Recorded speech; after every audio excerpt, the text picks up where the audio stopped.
I'd like to introduce to you guys my Mitutoyo 3 to 4 inch micrometer.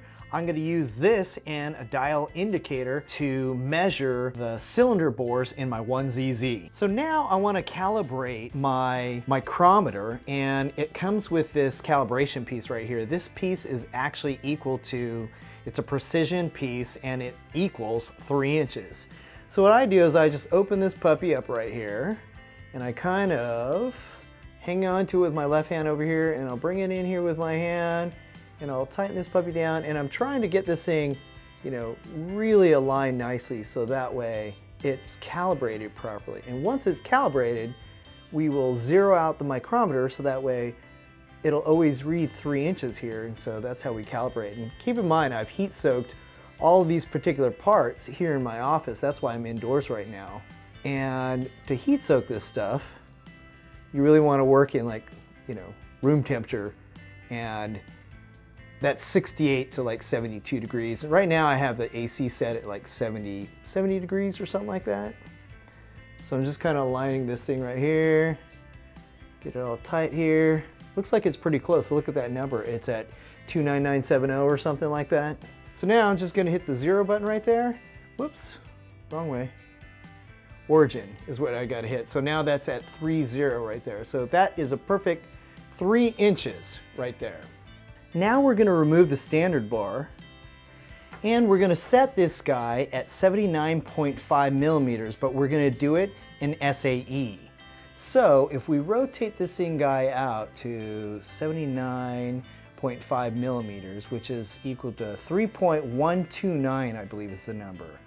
I'm going to use 3.130. So let's go to 1.30 and let's lock that right there. Now if you notice, we're locked on 3.130. Now what we're going to do is we're going to take this guy right here, which is a dial indicator, and we're going to stick it in here, and then we're going to make this guy equal to 0, so that way we'll always know what that is.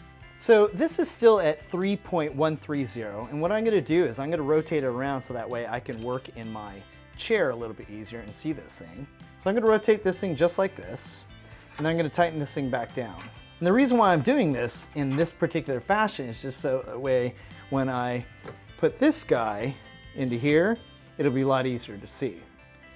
So the first thing I'm going to do is I'm going to put my dial indicator in right here.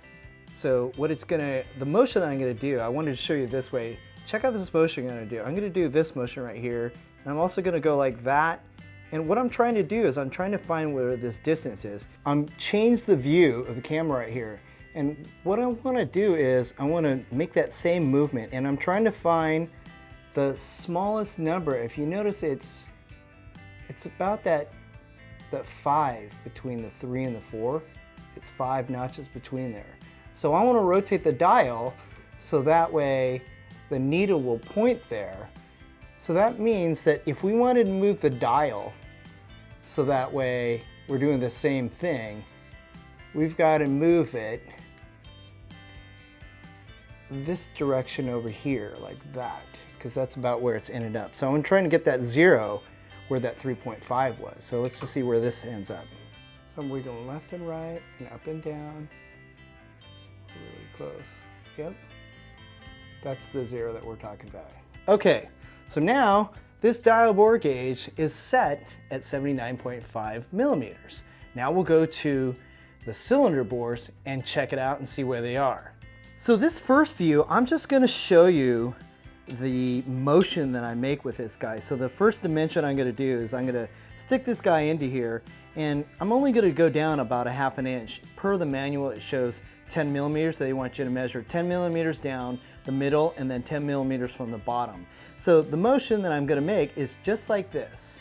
I'm going to rock this thing back and forth, and what I'm looking for is the shortest distance, and that'll give me the diameter of this guy based off of what we have in the micrometer. So let me show you what the dial looks like. So now what I'm going to do is I'm going to put the dial bore gauge in about 1/2 inch down, and I'm going to find the shortest distance, and you can see it rotating right there, and it looks like it's about 6 or 7 tenths, and I'm going to say that that is 7/10. And what 7/10 is, that is 0.0007 is what that is.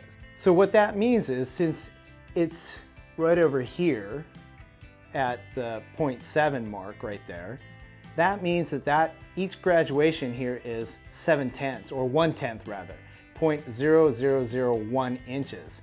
So if it's 7/10 bigger than our 0 point, that means we're 7/10 larger than 79.5 millimeters, or that was 3.130 plus 7/10.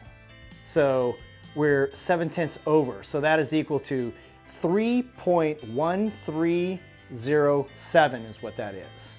So we already did the top section here, and that's 10 millimeters down. And in the middle, I'm just gonna kind of come down in here and you do the exact same thing.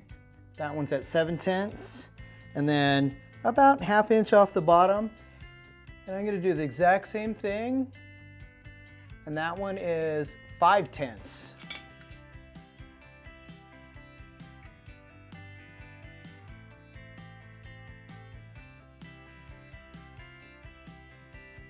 So here we have an overview of what we just measured.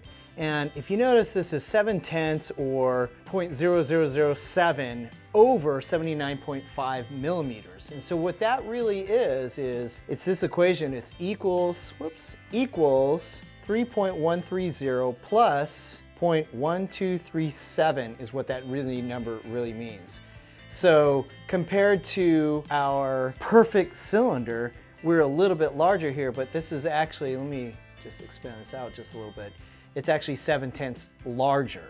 Is this particular cylinder straight? It's relatively straight. It's only out by, see in the top it's 7/10, and then here it's only 5/10. So it's a little smaller down at the bottom. That's in the Y direction right here.